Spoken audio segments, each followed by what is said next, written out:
Hello everyone, welcome back to 90+ classes. बच्चों, आज हम स्टार्ट कर रहे हैं रिटायरमेंट के मेन क्वेश्चन। जैसे मैंने आपको बोला था, पहले हमने डिस्कस कर लिया था कि रिटायरमेंट के क्या क्या टॉपिक्स हैं। उसमें से हमने नेट प्रॉफिट शेयरिंग रेशो के एक दो छोटे मोटे इलस्ट्रेशन कर लिए थे। आज जो मैंने बाकी टॉपिक्स बोले थे जो बड़े थे, जिसमें अमाउंट निकालना होता था पार्टनर को, कितना पैसा देना है, कितना उसके लोन अमाउंट में जाएगा, लोन अकाउंट में ट्रांसफ़र किया जाएगा, चाहे वो रिटायरमेंट चैप्टर हो चाहे वो आपका डेथ चैप्टर हो, दोनों में कॉन्सेप्ट सेम है। रिवैल्यूएशन अकाउंट बनेगा, पार्टनर्स कैपिटल अकाउंट बनेगा और वहाँ से वो अमाउंट निकल के आ जाएगा। तो आज हम कुछ वैसे क्वेश्चंस करेंगे। दो वीडियोस में इस क्वेश्चन को डिवाइड कर दूंगा। पहले जो आज हम क्वेश्चंस करेंगे वो होंगे थोड़े इजी, जिससे आपको कॉन्सेप्ट याद आ जाए कि रिवैल्यूएशन कैसे बनता था, पार्टनर्स कैपिटल कैसे बनता है, कौन सी चीज़ कहाँ जाती है। और उसके बाद जो हम क्वेश्चंस करेंगे वो होंगे बड़े क्वेश्चन, डिटेल क्वेश्चन, जिसकी एडजस्टमेंट ऐसी होगी जो थोड़ी हाई लेवल की होगी, या वो आपको पेपर में ज़्यादा से ज़्यादा हाई लेवल जितना आ सकता है वो उसमें होगा कवर। और जो ये क्वेश्चंस मैं करवाऊंगा, इसके अंदर रेशो, जो गेनिंग रेशो हमने टॉपिक के इलस्ट्रेशन नहीं करे थे, तो वो भी इसके अंदर रिकवर आपका हो जाएगा, कवर हो जाएगा। तो देखो, स्टार्ट करते हैं। आज अच्छे से क्वेश्चंस हैं ये। पहला ये जो क्वेश्चन है बहुत इजी है, किसी और बुक का है, आपका टीएस गरवाल में नहीं है। कुछ क्वेश्चन टीएस गरवाल के भी होंगे, तो अगर आपने वो क्वेश्चंस कर रखे हैं तो दोबारा प्रैक्टिस करना, ताकि और आपकी कमांड आ जाए क्वेश्चन में। देखो, स्क्रीन पे क्वेश्चन आ गया होगा, पहले क्वेश्चन को अच्छे से पढ़ लो। क्या बोला है क्वेश्चन में? ABC पार्टनर हैं और जो उनकी प्रॉफिट शेयरिंग रेशियो है वो कैपिटल रेशियो में है। ABC are partner sharing profit in the ratio of capital ratio. पहला पॉइंट हमें ओल्ड रेशियो यहाँ से मिल गई। बी रिटायर हो रहा है फर्म से, ये इन्फॉर्मेशन में हमें मिल गई। इसके बाद हमें बैलेंस शीट गिवन है, कुछ एसेट्स और लायबिलिटीज़ वगैरह गिवन है, और नीचे एडजस्टमेंट दी है। एडजस्टमेंट ज़्यादा नहीं है। पहली है फिक्स एसेट एप्रिशिएट हो रहे हैं, स्टॉक डेप्रिशिएट हो रहा है, देन गुडविल की है, और न्यू प्रॉफिट शेयरिंग रेशियो भी हमें गिवन है। अब ओल्ड भी रेशियो मिल गई, न्यू भी मिल गई, तो मतलब गेनिंग रेशियो हम इजीली निकाल सकते हैं। तो और इसमें बनाना क्या है हमें? Give the partners capital account बनाना है, बैलेंस शीट बनानी है 20 के रिटायरमेंट के बाद। रिवैल्यूएशन के बारे में कुछ नहीं बोला, बट हम रिवैल्यूएशन बना के चलेंगे, क्योंकि रिवैल्यूएशन का प्रॉफिट तो हमें शो करना ही पड़ेगा। तो इसमें हमें प्रैक्टिस भी हो जाएगी, इजी सी इसकी रिवैल्यूएशन की एडजस्टमेंट है। देखो, पहले रिवैल्यूएशन ही बनाते हैं। रिवैल्यूएशन का फॉर्मेट सिंपल सा होता है हमारा, पर्टिकुलर अमाउंट और पर्टिकुलर अमाउंट। तो हम भी सिंपल सा ही बना लेते हैं ताकि जल्दी भी हो जाए हमारा।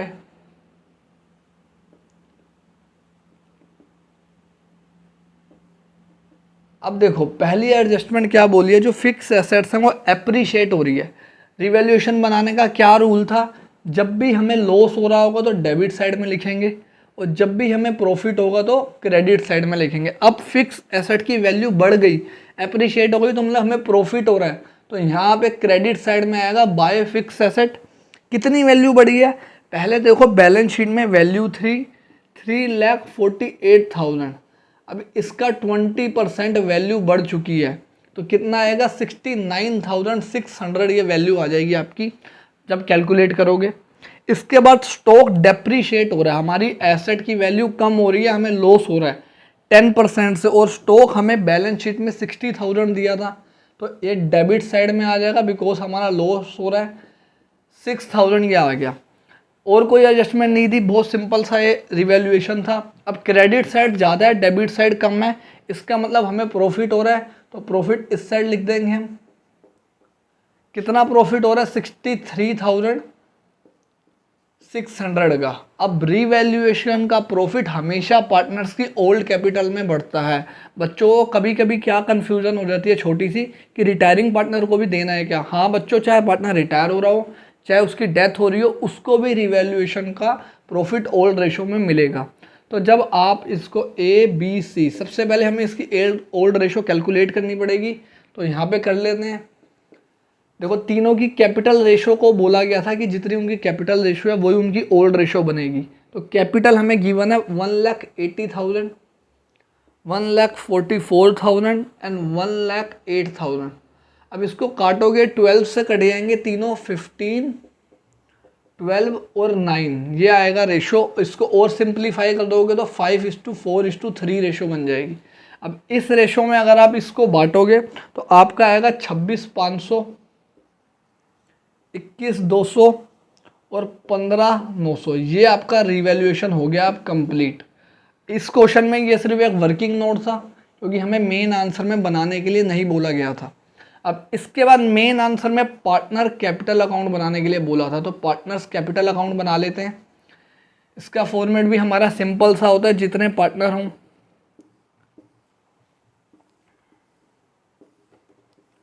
3 हमारे पार्टनर हो गए और पर्टिकुलर का एक कॉलम आपका बन गया। तीनों का नाम, अब सबसे पहले क्या लिखना है पार्टनर्स कैपिटल अकाउंट में, opening balance by balance BD के नाम से आ जाएगा।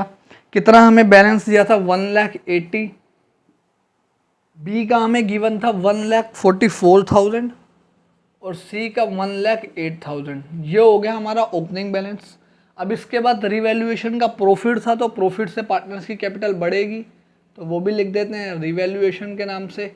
जितना जितना आया था 26,500 इसका आया था ए का, बी का 21,200 और सी का 15,900। ये काम भी हो गया। इसके बाद ना कोई क्वेश्चन में जर्नल रिजर्व था, ना कोई WCR, ना कोई IFR, तो उसका भी ट्रीटमेंट कुछ नहीं होगा। लेकिन क्वेश्चन में थर्ड में गुडविल दे रखी थी हमें, वैल्यूड फर्म की गुडविल जो हमें क्वेश्चन में गिवन थी 72,000। हमें ये क्वेश्चन में फर्म की गुडविल दे रखी है, एग्जिस्टिंग वाली नहीं है, वैल्यूड वाली है। एग्जिस्टिंग गुडविल हमेशा बैलेंस शीट में एसेट साइड में मिलती है, याद रखना, अभी जो क्वेश्चंस करेंगे उसमें आएगा ये। अब ये तो पूरे फर्म की गुडविल है।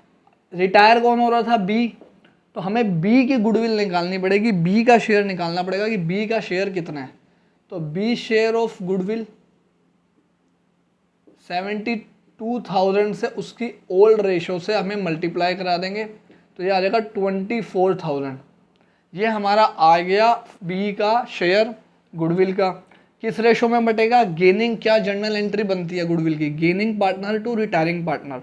अब हमें गेनिंग और सैक्रिफाइस रेशो भी निकालनी पड़ेगी, तो यहाँ पे निकाल देते हैं। अब याद करो, हमने पहले टर्म 1 में ये किया था सॉन्ग, सारे गाने तुम्हें याद रहते हैं, इसे भी याद रखो। गेनिंग रेशो का क्या फॉर्मूला था? New ratio minus old ratio. New ratio हमें क्वेश्चन में गिवन है 3:2, तो इसकी हो गई 3:5 और सी की हो गई 2:5 minus old ratio. Old ratio A की थी 5/12 और सी की थी 3/12। सोल्व करोगे ये आ जाएगा 11/60 और ये आ जाएगा 9/60। तो क्या रेशो बन गई? 11:9। ये बन गई आपकी गेनिंग रेशो। अब इसी रेशो में 24,000 को हमें बांटना पड़ेगा। तो जब बांटोगे तो एंट्री बनेगी A's capital account debit, C's capital account debit to B's capital. जितना जितना अमाउंट आएगा वो निकाल लेना कैलकुलेशन करके। मैं अभी यहाँ पे डायरेक्टली लिख रहा हूँ, तो यहाँ पे लिखेंगे टू सीस कैपिटल और अमाउंट जाएगा ए और बी में, सॉरी ए और सी में। तो यहाँ पे आ जाएगा 20 कैपिटल। ए का अमाउंट आ रहा है 13,200 और सी का आ रहा है 10,800। ये आ गया 24,000 को बांटोगे इस रेशो में तो कैलकुलेशन करके इतना अमाउंट आता है। ऐसे ही यहाँ पे by A's capital by C's capital और अमाउंट जाएगा किसके में? बी में 13,200 और 10,800। कैलकुलेशन गुडविल की भी ख़त्म, ऑलमोस्ट क्वेश्चन कंप्लीट हो गया। अब जो रिमेनिंग पार्टनर हैं उनका तो बैलेंस निकल के आएगा टू बैलेंस CD के नाम से, लेकिन जो पार्टनर रिटायर हो रहा है उसका जो बैलेंस आता है तो उसको हम लोन अकाउंट में ट्रांसफ़र कर देते हैं। तो बी रिटायर हो रहा था तो टू बी इस लोन के नाम से यहाँ पे आ जाएगा। कैलकुलेट करोगे बी का टोटल करोगे क्रेडिट साइड का, डेबिट साइड में उसका कुछ है ही नहीं, तो सारा का सारा आ जाएगा 1,89,200। ये हमारा आ गया बी का। और ए और सी का आएगा, ए का आएगा 1,93,300 और सी का आएगा 1,13,100। ये अब आपका पार्टनर्स कैपिटल अकाउंट भी हो गया ख़त्म। ठीक है, अब बच गई इसकी सिर्फ बैलेंस शीट। बैलेंस शीट बनाते हैं इसकी फटाफट, छोटी सी बैलेंस शीट बनेगी इसकी क्योंकि ज़्यादा एडजस्टमेंट नहीं है। तो देखो बच्चों, अब इसकी बैलेंस शीट में क्या है। सबसे पहले लायबिलिटी साइड में आते हैं। हमें क्वेश्चन में क्रेडिटर्स दिए हुए थे। अब क्रेडिटर्स में कोई चेंज नहीं आया था, कोई एडजस्टमेंट में इसकी गिवन नहीं थी, तो सेम टू सेम जितना पहले अमाउंट था 24,000 सेम टू सेम आ जाएगा। ऐसे ही बिल्स पेबल दिया हुआ था तो बीपी में भी कोई चेंज नहीं आया था, तो वो भी सेम टू सेम आ जाएगा 18,000। अब पार्टनर्स की कैपिटल, अब बी तो रिटायर हो गया तो बी की कैपिटल तो नहीं रही बिजनेस में, ए और सी की कैपिटल है। कौन सी कैपिटल आते हैं? जो आपने बैलेंस सीडी निकाला हो। तो 1,93,300 ए की आ गई और बी की 1,13,100, ये हो गई इन दोनों की कैपिटल। और जो ये बी का लोन अकाउंट होता है, ये फर्म के लिए लायबिलिटी होती है, क्योंकि इसे हम बार बार मतलब हर साल उसे पेमेंट करते हैं। ये जितना भी अमाउंट आया है, ये लोन उसको हम एक साथ पे नहीं करते, इंस्टॉलमेंट में पे करते हैं, जो आपके सिलेबस से कट चुका है कि पेमेंट कैसे होगी। तो ये भी एक हमारी लायबिलिटी हो जाती है। तो 20 लोन के नाम से 1,89,200 यहाँ पे आ जाएगा। अब बात करते हैं एसेट साइड की। एसेट में सबसे पहले हमें कैश गिवन है, कैश में कोई चेंज नहीं आया तो 32,400 सेम लिख देंगे। डेप्टर्स में भी कोई चेंज नहीं आया तो इसका अमाउंट भी आप सेम लिख दो 33,600।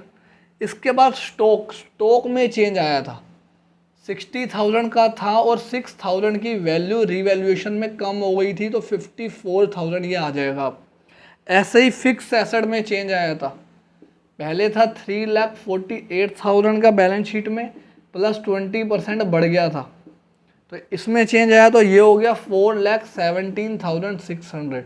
मैच करोगे, बैलेंस शीट आपकी मैच हो जाएगी, कंप्लीट ये क्वेश्चन पूरा हो गया। ऐसे स्टेप बाय स्टेप आपने करना है, क्वेश्चन को पढ़ना है, पहले देखना है कि एडजस्टमेंट किस किस में है, रिवैल्यूएशन की, ओल्ड कैपिटल दी रखी है नहीं दे रखी, न्यू कैपिटल दी है नहीं दी, गुडविल दी है नहीं दी, मतलब गुडविल वैल्यूड वाली तो हमेशा दी होगी, एग्जिस्टिंग दी है या नहीं दी। तो ऐसे आपका पूरा क्वेश्चन बनेगा, 5 मार्क्स आपको मिलेंगे इस पूरे क्वेश्चन के प्रॉपर वर्किंग नोट बनाने के साथ। अब करते हैं नेक्स्ट क्वेश्चन, जिसमें थोड़ी अच्छी एडजस्टमेंट होगी। ये तो बहुत बेसिक सा क्वेश्चन था, बनेंगी उसमें भी तीनों चीज़ें, रिवैल्यूएशन, पार्टनर्स कैपिटल अकाउंट और बैलेंस शीट। तो चलो बच्चों स्टार्ट करते हैं अपना नेक्स्ट क्वेश्चन। तो चलो बच्चों अब स्टार्ट करते हैं अपना नेक्स्ट क्वेश्चन। अब ये नेक्स्ट क्वेश्चन थोड़ा और अच्छा है, जिसमें ज़्यादा एडजस्टमेंट है। फॉर्मेट मैंने पहले ही बना लिया है, फॉर्मेट की लाइनों में मत जाना, भावनाओं पे जाना, ठीक है, समझना कॉन्सेप्ट को अच्छे से। क्या क्वेश्चन है स्क्रीन पे देखो, P Q and R partners हैं, ओल्ड रेशो हमें गिवन है 2:3:5 और हमें रिटायर हो रहा है। नीचे देखो बैलेंस शीट के नीचे लिखा है आर रिटायर हो रहा है, बैलेंस शीट दी है, बहुत सारी एसेट्स दे रखी है। अब इसमें एसेट्स में देखो सबसे नीचे हमें पी एंड एल का बैलेंस भी दे रखा है, तो पी एंड एल का एक अच्छा पॉइंट आ गया इसमें। इसके बाद बिल्डिंग बोला डेप्रिशिएट हो रही है, प्रोविजन फॉर डाउटफुल डेप्ट, इसमें बहुत बच्चों को कन्फ्यूजन होती है, तो ये अच्छे से समझना कि कैसे प्रोविज़न बनाना है, कब प्रोविज़न आपका रिवैल्यूएशन के डेबिट साइड में आएगा, कब क्रेडिट साइड में आएगा। इसके बाद कुछ सैलरी आउटस्टैंडिंग के बारे में बोला है, क्रेडिटर के बारे में बोला है, गुडविल दी है, और जो रिटायरिंग पार्टनर है आर, उसको पेमेंट कैसे करनी है इसके बारे में हमें डिटेल दी है। अब इस क्वेश्चन में न्यू रेशियो हमें गिवन नहीं है, तो उसका क्या कैसे ट्रीटमेंट होगा वो भी देखेंगे। तो चलो स्टार्ट करते हैं। अब सबसे पहला काम रिवैल्यूएशन। पहले एडजस्टमेंट देखो, बिल्डिंग डेप्रिशिएट हो गई 40,000 से, नुकसान हो गया, तो डेबिट साइड में आएगा टू बिल्डिंग के नाम से 40,000।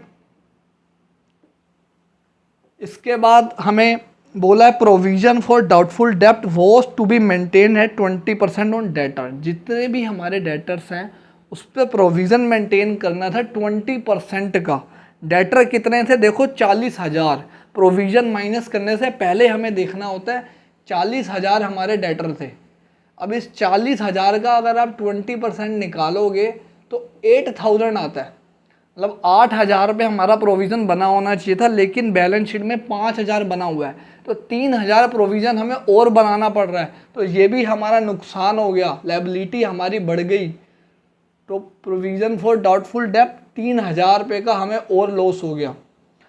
इसके बाद थर्ड पॉइंट में बोला salary outstanding 5,000 was to be record, 5,000 रुपये की सैलरी ऐसी थी जो आउटस्टैंडिंग थी, अभी पे नहीं की थी, वो हमें रिकॉर्ड करनी पड़ रही है, तो ये भी एक हमारे लिए लॉस हो गया, हमारी अब एक लायबिलिटी बढ़ गई 5,000 रुपये से, हमने रिकॉर्ड ही नहीं कर रखी थी ऐसी सैलरी जो हमें पे करनी थी। आगे इसी एडजस्टमेंट में बोला creditor of ₹4,000 will not be claimed, मतलब जितने भी हमारे क्रेडिटर हमने बुक्स में लिखे हुए थे उसमें से 4,000 रुपये के क्रेडिटर को पैसा ही नहीं देना, उनका क्लेम ही नहीं है, उनका पैसा ख़त्म हो चुका है। तो ये हमारे लिए फर्म के लिए बेनिफिट है। तो ये क्रेडिटर साइड क्रेडिट साइड में आ जाएगा, क्रेडिटर के नाम से 4,000 रुपये। अब ये तो हो रहा है हमारा 48,000 और ये आ रहा है 4,000, इसका मतलब हमें लॉस हो गया। अब कितने का लॉस हो गया? 44,000 का लॉस हो रहा है।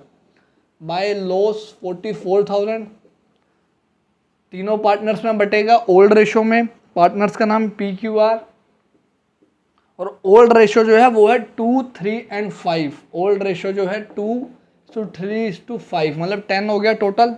10 से इसे काटोगे तो 44 को 2 से करोगे तो ये आ जाएगा 88, 13,200 और यहाँ पे आ जाएगा आपका 22,000। ये बन गया हमारा रिवैल्यूएशन कंप्लीट। और अब इसमें ये रिवैल्यूएशन वर्किंग नोट का पार्ट नहीं था, इसमें क्वेश्चन में बोला हुआ है कि रिवैल्यूएशन आपको बना के दिखाना है। अब आ जाते हैं next step, partners capital account. पहले पार्टनर्स के नाम लिख लेते हैं। सबसे पहला काम opening balance by balance BD के नाम से कितनी कैपिटल दिया? 80, 70 और 60, ये हमें ओपनिंग कैपिटल दे रखी है। इसके बाद रिवैल्यूएशन का लॉस, अब लॉस की वजह से पार्टनर की कैपिटल कम हो जाती है तो ये हमारा डेबिट साइड में आएगा टू रिवैल्यूएशन के नाम से। इसका था 8,800, ये 13,200 और 22,000 रुपये आर का। ठीक है, अब आगे P&L का बैलेंस एसेट में दिया हुआ था, याद रखना है। P&L हो, जर्नल रिजर्व हो, आपका एडवर्टीजमेंट सस्पेंस अकाउंट हो, ये तीनों चीज़ें पार्टनर्स में ओल्ड रेशो में बढ़ती है। अब जर्नल रिजर्व पार्टनर के लिए फ़ायदा होता है, प्रॉफिट होता है, तो वो आता है आपका क्रेडिट साइड में। और P&L अगर एसेट साइड में दिया है, एडवर्टीजमेंट सस्पेंस अकाउंट दिया है, तो वो आता है आपका इनकी डेबिट साइड में। तो यहाँ पे भी जो P&L है वो डेबिट साइड में आएगा। ये आप ऑलरेडी टर्म 1 में कर चुके हो, एडमिशन वाले चैप्टर में और चेंज इन रेशो वाले चैप्टर में भी। तो अमाउंट दिया था 10,000, तो 10,000 तो सिंपली रेशो में बढ़ जाएगा 2,000, 3,000 और 5,000। P&L का भी ट्रीटमेंट हो गया। इसके बाद बचा हमारा गुडविल का ट्रीटमेंट। गुडविल देखो क्वेश्चन में दिया 72,000, जो फर्म की टोटल गुडविल दिया 72,000। अब हमें जो पार्टनर रिटायर हो रहा है आर का पहले रेशो निकालना पड़ेगा कि उसका कितना शेयर है।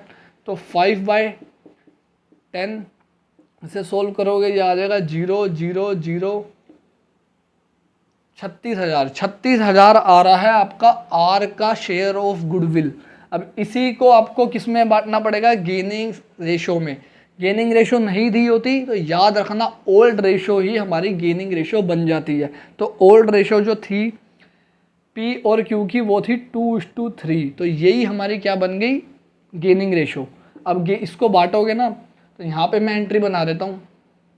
एंट्री बननी चाहिए PQ to R, P's capital account debit, Q's capital account debit to R capital, और अमाउंट जो आएगा पहले यहाँ लिख देते हैं टू R's कैपिटल। P में आ रहा है हमारा अमाउंट इसका 14,400 और Q का हमारा अमाउंट आ रहा है 21,600 और यहाँ पे आ जाएगा by P's capital by Q's capital R में 36,000 रुपये। ये हो गई हमारी गुडविल की भी ट्रीटमेंट ख़त्म। ऑलमोस्ट क्वेश्चन का सारा काम हो चुका है। अब लास्ट एडजस्टमेंट पढ़ो क्या लिखा हुआ है। R was to be paid 15,000 in cash through bank and the balance was to be transfer to his loan account. अब जितना भी बैलेंस आएगा, पिछले क्वेश्चन में क्या हुआ था, हमने रिटायरिंग पार्टनर की क्रेडिट साइड करी, डेबिट साइड माइनस करी, जितना भी आया उसके लोन अकाउंट में डाल दिया। लेकिन यहाँ बोला है जितना भी उसका अमाउंट आएगा उसमें से 15,000 तो उसको अभी पे कर दो, कैश में ही पे कर दो बैंक के थ्रू। तो हम पहले यहाँ लिख लेते हैं। वैसे इसका अगर आप कैलकुलेट करोगे तो ये हो जाएगा 96 में से 27 माइनस करेंगे तो ये 15 और 44, ये आएगा पास 69,000। तो अब इसको हम माइनस कर देते हैं पहले ही टू बैंक अकाउंट।